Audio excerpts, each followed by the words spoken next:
au moment où la vie politique nationale entre dans une nouvelle période d'emballement électoral, deux faits majeurs méritent d'être soulignés. Premièrement, tous les indicateurs objectifs montrent aujourd'hui que le peuple camerounais attend avec ferveur le MRC lors du double scrutin du 9 février 2020 pour lui rendre le hold-up électoral dont son candidat à la présidentielle du 7 octobre 2018 a été victime de la part du régime en place. Deuxièmement, le MRC est pleinement conscient que faute pour lui de prendre part au scrutin à venir, il ne pourra pas, dans les conditions du code électoral en vigueur, présenter un candidat à un prochain scrutin présidentiel, la loi électorale exigeant que tout candidat à une telle élection soit présenté par une formation politique ayant au moins un élu, à défaut qu'il rate la nature de personnalité dont on sait qu'elles sont pour les inféodées au régime. De même, le MRC est conscient que, faute d'avoir des conseillers municipaux, il ne pourra pas présenter des candidats à d'éventuelles élections sénatoriales et régionales dans les conditions actuelles. Pourtant, malgré ces constats cruciaux, le MRC a décidé de ne pas prendre part aux élections législatives et municipales du 9 février.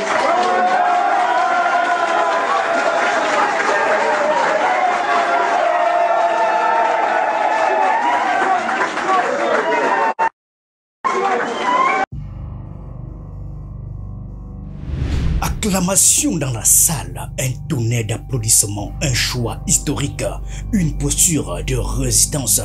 Nous sommes en 2020. Mais 5 ans plus tard, le décor a changé. Les applaudissements sont devenus murmures. La certitude, un piège.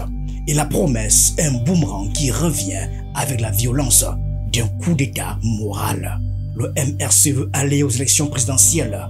Le problème, c'est la loi, c'est la constitution. Et surtout, c'est ce que Maurice Kamto a dit publiquement, devant témoins, sur les plateaux et dans les rues. Car ce qui semble être un coup de maître politique s'est transformé au fil des mois en une énigme constitutionnelle. Une faille qui met aujourd'hui le MRC sous les projecteurs. Pas pour ses ambitions, mais pour ses contradictions. Aujourd'hui, Info TV décide de tout remettre sur la table. Et c'est un carnage politique en direct. Entre la stratégie de boycott d'hier et la volonté de conquête d'aujourd'hui, un gouffre s'est ouvert. Et dans ce gouffre, 5 voix, 5 regards, 5 angles d'attaque. Ce début d'après-midi-là, sur le plateau de libre expression, la chaîne de Sam devient une scène de démolition politique. Chaque intervention, un projectile, chaque mot, une mèche lente. Et ce n'est plus un débat, c'est une exécution à ciel ouvert. Une par une, les fondations du MRC sont questionnées, soulevées, retournées.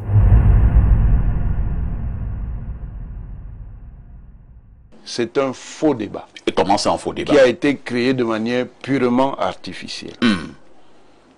Il résulte de quoi?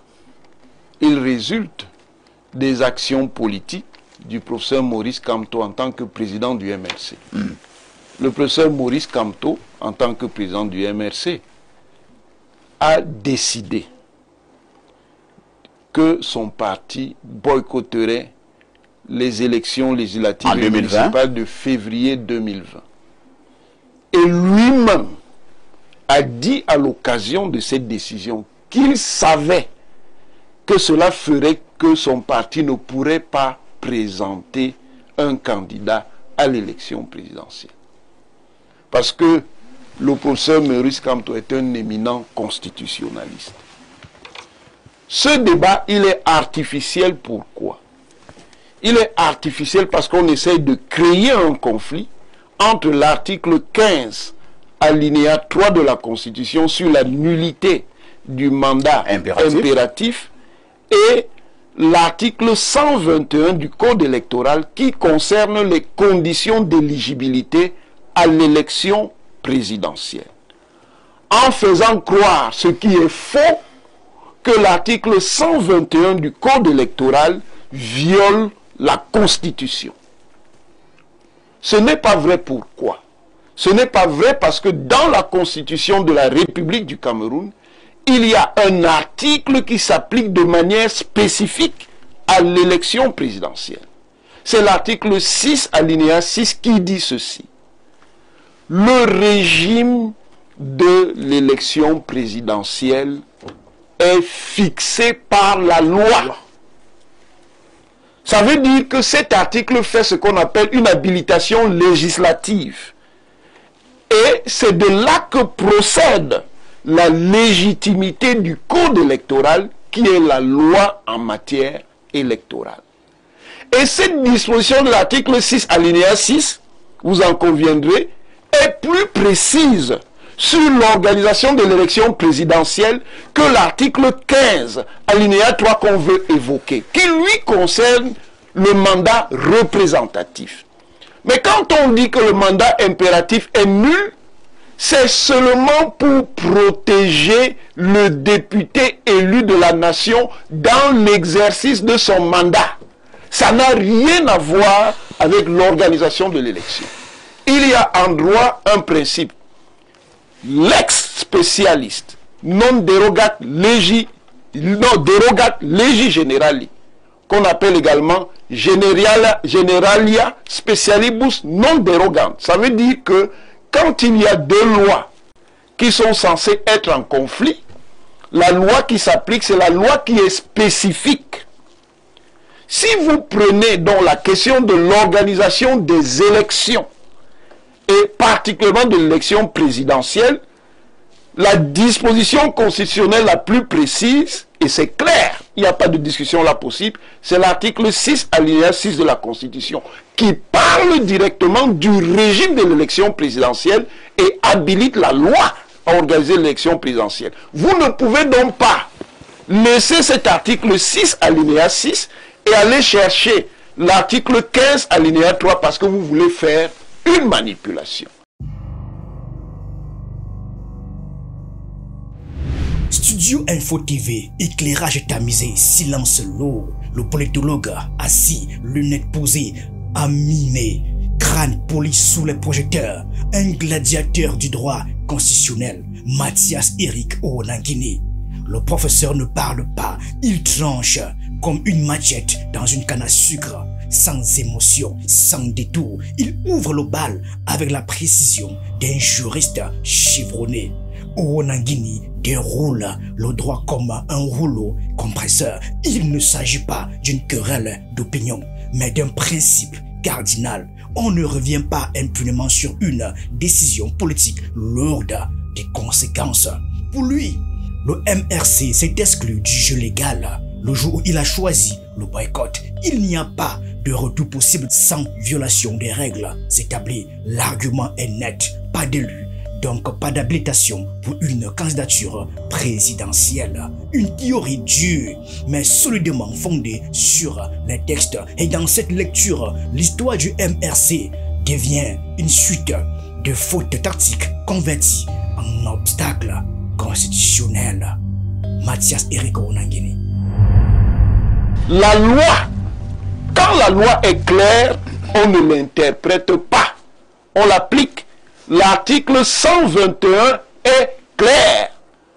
Si vous n'avez pas de représentant, au moins un, dans un conseil municipal, ou alors dans un conseil régional, ou à l'Assemblée nationale, ou au Sénat en tant que parti, vous ne pouvez pas investir un candidat.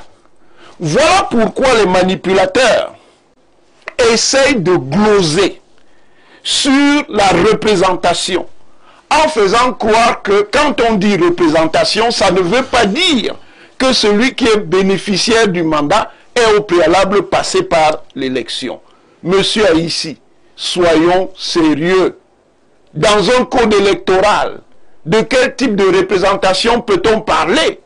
Ce n'est pas la représentation commerciale, ce n'est pas la représentation judiciaire, ce n'est pas la représentation diplomatique, c'est la représentation politique. Et le mécanisme principal, sauf exception, de la représentation politique qui est ainsi exprimée, c'est le mécanisme électif. La seule exception, ce sont les sénateurs nommés. Donc quelqu'un ne peut pas aller acheter des gens qui viennent d'un parti où ils ont acquis leur mandat, puis venir dire maintenant que comme il a acheté, ou alors comme ces gens sont quittés du premier parti, en l'occurrence le Social Democratic Front, pour aller au MRC, ça veut dire désormais que le MRC est représenté. Ça n'a pas de sens. Le mandat est intangible. Ça veut dire que le mandat qui a été acquis par un député, qui a été élu en tant que député du Social Democratic Front, ne peut pas bénéficier à une autre formation politique. Même si le député démissionne du Social Democratic Front, on ne doit pas le considérer au sein de l'Assemblée nationale comme un député du MRC. C'est une perversion, une corruption, une prostitution de la loi. Et c'est ce que les gens veulent faire. Le mandat représentatif, parce que là, ils violent même le mandat représentatif, contrairement à ce qu'ils disent, n'est pas transmissible. Le mandat n'est pas transférable. Parce que ce qu'on veut faire là, c'est du trafic des mandats. C'est à la fois illégal et illégitime. Ceux qui disent le contraire, je vois des collègues, le professeur Maurice Timchouin, le professeur Jean Cavin Abba Oyono, je les invite à un débat public direct sur la question. Tu parais tellement bien que je passe de temps à t'admirer. Et je comprends moins bien. C'est difficile à comprendre. Mais j'imagine que tu ne comprendrais pas la chirurgie articulaire du genou. Je comprendrai, ne vous ennuyez pas pour ça. Moi, je vais comprendre. C'est la tornade avant la tempête. Et ici, la tempête porte le nom de Dieudonné Chi, peut-être inconnu. Chemise blanche, calme apparent, regard sombre. Le représentant du SDF, ex-maison de maître Tsapi Lavoisier, audio MRC. Mais la parole est dure, c'est l'ironie politique. À la camerounaise, l'allié d'hier est devenu l'ennemi d'aujourd'hui. Sur ce plateau, c'est chacun pour soi. Dieudonné Chi sort la machette et vise directement la tête de Maurice Kamto. Le fond du propos, l'opposition camerounaise ne peut survivre à tant de duplicité. Pour lui, la démarche du MRC est marquée par une absence de cohérence, une stratégie trop changeante pour inspirer la confiance. Et l'on frappe là où ça fait mal, la mémoire collective, car dans ce cas, les blessures de 2004 ne sont pas refermées et les trahisons présumées ne sont jamais oubliées. La rancune couvre et ce jour, elle explose. Dans cette séquence, le feu ne vient pas du régime, mais des rangs même de ceux qui se veulent alternatifs. C'est la guerre fratricide, celle qui consume les derniers ponts de solidarité. Dieudonné Chi. Pendant notre parcours de lutte, on a été servi beaucoup de leçons. Et l'une des personnes qui nous a servi ces leçons était le professeur Kamto en 2004, quand il avait rédigé une note nous disant que les décisions constitutionnelles étaient les dogmes. Et tout ce débat va finir au Conseil constitutionnel.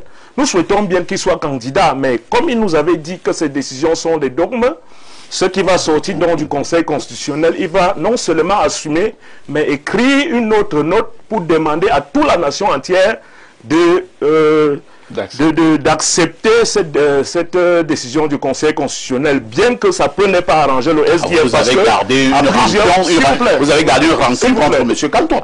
S'il vous plaît, à plusieurs fois, nous avons opposé à la fois la constitution de ces instances, que ce soit constitutionnel, que ce soit au niveau de l'ECAM et tout. Donc, cette décision-là, lui, il va battre campagne pour qu'on l'accepte, même si ça ne nous arrange pas au SDF. Cela dit, nous sommes en train de vivre un débat qui ne devait même pas vraiment avoir lieu. C'est un débat qui relève tout simplement de la roubladise politique et de l'incohérence du professeur Maurice Kamto dans sa logique tellement individualiste en politique. Je dis, nous vivons une certaine roubladise et l'incohérence politique d'un monsieur qui a une logique tellement individualiste, comme le professeur Baïbek le note très bien.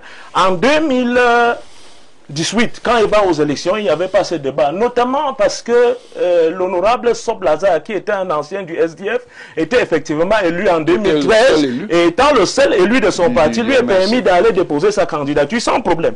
Et ce professeur nous a bien annoncé, quand il a fait sa déclaration de boycott en 2020, il dit qu'il sait qu'il ne pourra pas être candidat. Et il a même pu aller en une longueur d'avance que nous. C'est comme s'il avait l'agenda du président de la République.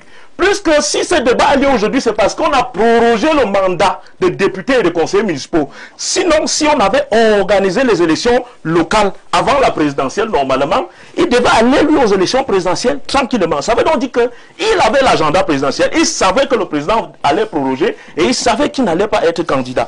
Nous sommes en train de vivre là un débat avec un monsieur qui lance un appel qu'on contribue 6 milliards aujourd'hui pour sa campagne, alors qu'il pouvait lancer une campagne peut-être de 2 milliards et financer la caution des jeunes dans tous les 360 communes au Cameroun et financer la caution des candidats dans tous les 180 postes de députés. Ce débat vraiment pour moi n'a pas sa place. Aujourd'hui, le professeur Maurice Kamto, ils ont organisé toute une conférence de presse pour célébrer ceux-là qu'on appelait les traîtres d'hier, parce qu'ils ont participé aux élections de 2020 pour dire que ce sont devenus maintenant les élus du SDF, mais les élus du MRC. Quelle transhumance politique, mais cela est impossible. Il veut dire, et il parle juste aux Camerounais, que le SDF lui est toujours sauvé. On lui est sauvé quand Soblaza était là avec lui déjà élu.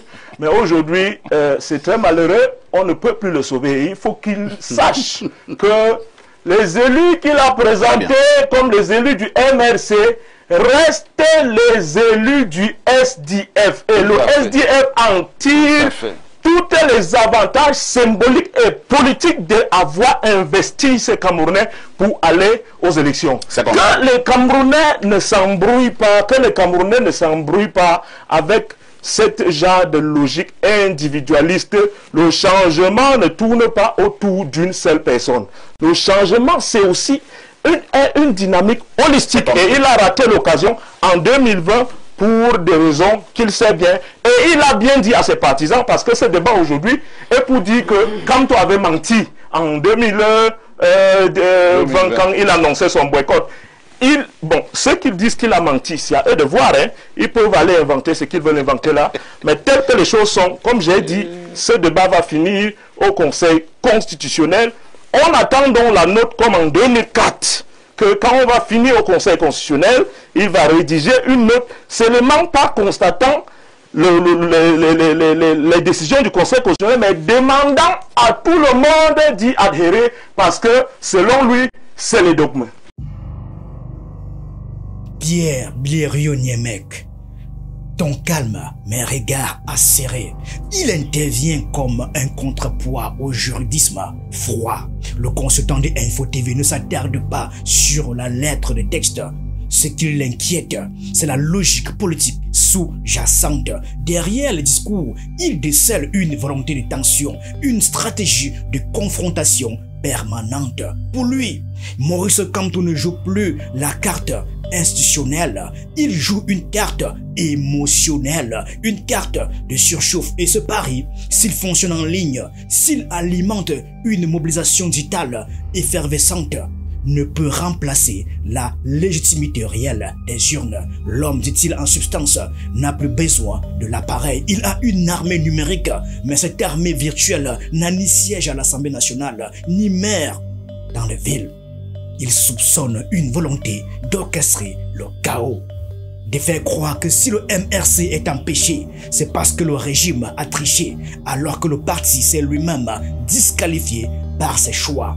Dans sa lecture, la météo politique ne doit pas obéir aux humeurs d'un seul homme, aussi brillant soit-il. Pierre Blériot-Niamec. Vous voyez, si vous observez bien, l'atmosphère est de plus en plus tendue actuellement. Et qu'est-ce qui tend l'atmosphère? C'est que le MRC a des moyens que même le parti au pouvoir n'a pas. Les moyens de la communication digitale. C'est-à-dire, il y a une autre république dans le digital. Vous comprenez? Et dans cette république-là, les uns et les autres ont peur ou attendent des privilèges.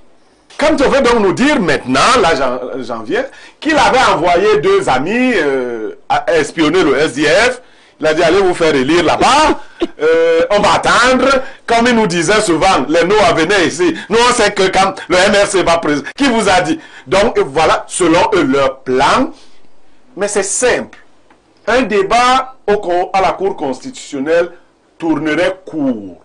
La Cour constitutionnelle ne devrait pas refuser que Kamto aille là-bas, que le MRC aille là-bas. Le MRC ira donc dire que nous avons désormais des députés.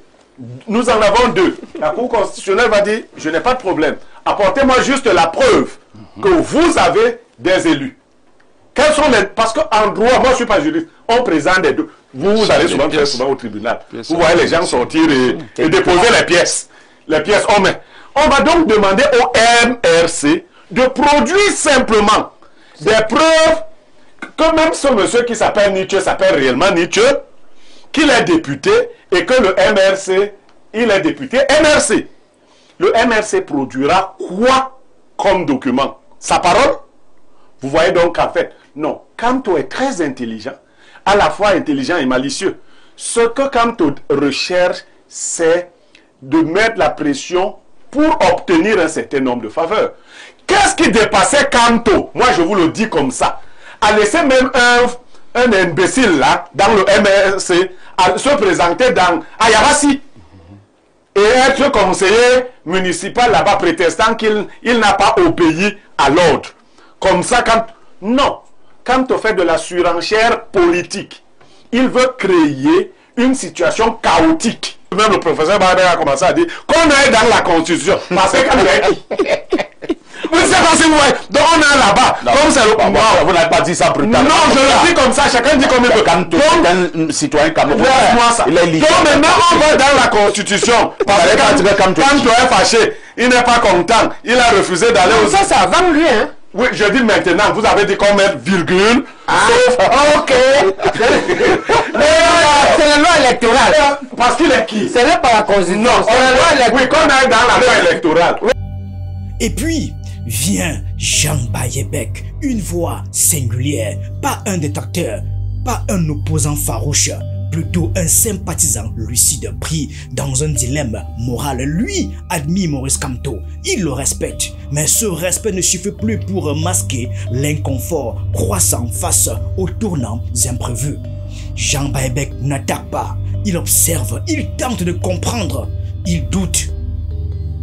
Cet après-midi-là, il semble chercher une ligne de défense, mais les faits sont têtus. Il a souvent évoqué l'homme, son courage, son intelligence, son passé, mais il ne peut éviter le présent. Le MRC, sans base électorale locale, veut se projeter nationalement.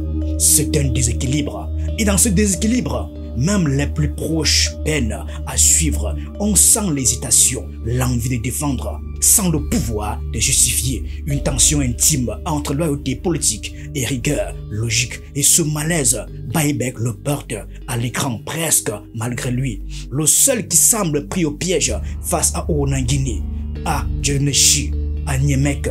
Il doit choisir, défendre ou se taire. Il tente une pirouette, il parle du droit, puis de la morale. Mais ces mots flottent, manquent d'ancrage. Il est piégé par la rigueur des faits, par les engagements d'hier qui contredisent l'ambition d'aujourd'hui. Jean Baïbek. La posture du MRC en ce moment, lorsque nous parlons de ce mandat impératif, c'est une meilleure posture ou alors nous sommes un tout petit peu dans ce que le professeur appelle tout à l'heure, entre guillemets, la manipulation? Je ne veux pas parfait. Oui. Est-ce que je suis professeur de droit? Vous avez peur de gagner la tontine. Je suis pas professeur de droit. Que Mathias finit de parler, je commence à dire que ce que Mathias a dit n'est pas juste. C'est pourquoi je quitte là-bas. On peut lire la Moi, je rentre dans le mbok et la logique générale. D'accord? Lorsqu'un parti politique n'a pas d'élu, est-ce que le parti en question Je vais aller peut plus loin. investir le candidat? Voilà le débat. Ouais, le débat, c'est lui. Je vais dire le débat. Si tu veux que je me prononce sur ça. Oui. Je dis que c'est le président qui va décider. Parce que ce qu'il y a derrière la représentativité à l'Assemblée, c'est qu'un type qui ne représente rien dans la société vient aux élections. La question. Quand on représente quelque chose, oui. Mais il y a d'autres voix. Alors, maintenant, comme l'idée était que, en 92, qu'on ne veut pas un type qui ne vit pas au Cameroun, on a utilisé le droit. On allait voter une loi où on n'a pas pu. Et donc le président peut aller modifier le truc là. C'est-à-dire qu'on dit qu'il faut être représenté à l'Assemblée. Attends, le président peut changer ça. Il va là-bas à l'Assemblée, à la procession, il met virgule. Sauf pour celui qui a déjà été candidat avant. Bon, avant d'en arriver là, parce que là, oui, vous parlez des choses qui peuvent arriver. Vous êtes dans la futurologie. Bon, nous sommes... si on est dans le strict truc, d'accord, je me dis ce que Mathias a dit, non. C'est-à-dire le MRC ne peut pas présenter de candidat, c'est ça? Si on s'arrête seulement là. D'accord. Mais c'est comme si, Aïe, si tu veux que je m'arrête seulement là. Non! Non, laisse-moi. Tu m'arrêtes là où je suis tombé. Je ne regarde pas là où j'ai glissé. Professeur, j'ai l'impression que vous avez peur de vous prononcer sur cette question. Non, c'est une impression. Non, c'est vous pourrez t'encourager, professeur. Oui, non. C'est que vous avez peur du professeur Kamto? La question n'est pas comme ça. La question n'est pas comme ça. Kamto, vous faites trembler. C'est comme... attends, c'est que comme vous dites, quand vous c'est Jacques Jacques, il lui dit ici que tu veux que je condamne la basse et je le fais sans savoir d'où est, c'est un photocam. Il y a 20 ans, moi j'étais en spécialisation. D'accord? C'est eux qui ont migré, c'est eux qui sont devenus la base. D'accord. D'accord? Je refuse. Tu veux que je condamne les Amba Boys. Et je ne regarde pas la tricherie du 20 mai 92. Je ne regarde pas le non-respect des clauses de 61. On en parle je condamne seulement les Amba Boys. On en parle tout à l'heure. C'est cette façon d'aborder les problèmes qui est faux. Nous en parlons tout à l'heure, professeur. Moi, je regarde les problèmes en totalité. C'est compris. Comme on nous a appris à l'école en 3e. Les causes de la Première Guerre mondiale. Les causes lointaines, oui. Les causes immédiates. L'attentat de Sarajevo. D'accord, mais ce n'est pas seulement l'attentat de Sarajevo. Il y avait la triple alliance et la triple entente. C'est compris, professeur. Je regarde les problèmes de très loin. Le dernier mot revient à celui qui avait ouvert le feu. Mathias Eric Onangini, toujours posé, toujours implacable. Mais cette fois, il sort du terrain technique pour entrer dans la mécanique stratégique. Pour lui, tout cela n'est pas un accident. C'est une manipulation froide, un calcul politique dissimulé derrière les postures victimaires. Le MRC, dit-il, cherche à créer un choc, une faille, une brèche dans le système, non pour prendre le pouvoir dans les règles, mais pour faire exploser les règles elles-mêmes. Une logique de crise, de soulèvement maîtrisé, de tension institutionnelle programmée. Dans cette lecture, la manœuvre de passe de loin le droit et elle devient tactique, camouflage, un écran de fumée destiné à masquer la faiblesse structurelle du parti et à forcer une légitimité par le bruit et non par les urnes. C'est une dernière charge violente, sereine et en même temps dévastatrice au Onangini. Je vous ai dit clairement que c'est de la manipulation. On crée de manière artificielle un faux conflit entre une disposition de la Constitution, l'article 15 alinéa 3, et un article du Code électoral, en faisant croire que l'article du code électoral viole la Constitution, alors que la règle constitutionnelle qui est évoquée ne relève pas strictement de la même matière que la règle qui est énoncée dans le code électoral. Ils font exprès. Pourquoi font-ils cela? Ils font cela soit pour masquer qu'en réalité, ils vont bien respecter la loi en faisant que le président du MRC soit en réalité investi par un parti qui lui est effectivement représenté à l'Assemblée nationale ou au Sénat ou dans un conseil municipal ou dans un conseil régional. Ce serait donc dans cette perspective-là une tactique pour cacher au pouvoir leur propre tactique, mais qui ne s'ennuie pas. Quelle que soit la manière de procéder, le pouvoir saura. Ça, c'est la première hypothèse. Deuxième hypothèse, ils font ça pour créer une crise ouverte. C'est-à-dire de faire croire que le MRC peut investir directement un candidat, alors que du point de vue de la Constitution et du point de vue de la loi, il ne peut pas le faire. Mais alors, on va donc dire aux partisans, aux sympathisants du MRC que si on n'a pas accepté la candidature du professeur Maurice Kamto, c'est parce que le régime a peur qu'il le batte à l'élection. Soulevez-vous. Voilà la logique, selon vous. Voilà la logique. Et quand ils vont se soulever, ça va faire quoi? Ils vont se soulever pour renverser. Ils vont encore remplir Konegi, c'est tout. Ils vont se soulever pour faire quoi? Ce qui s'est joué ce dimanche sur le plateau n'est pas un simple échange d'opinions. C'est une mise à nu, un révélateur, une dissection publique du moment politique que traverse Maurice Kamto et à travers lui tout un pan de l'opposition camerounaise.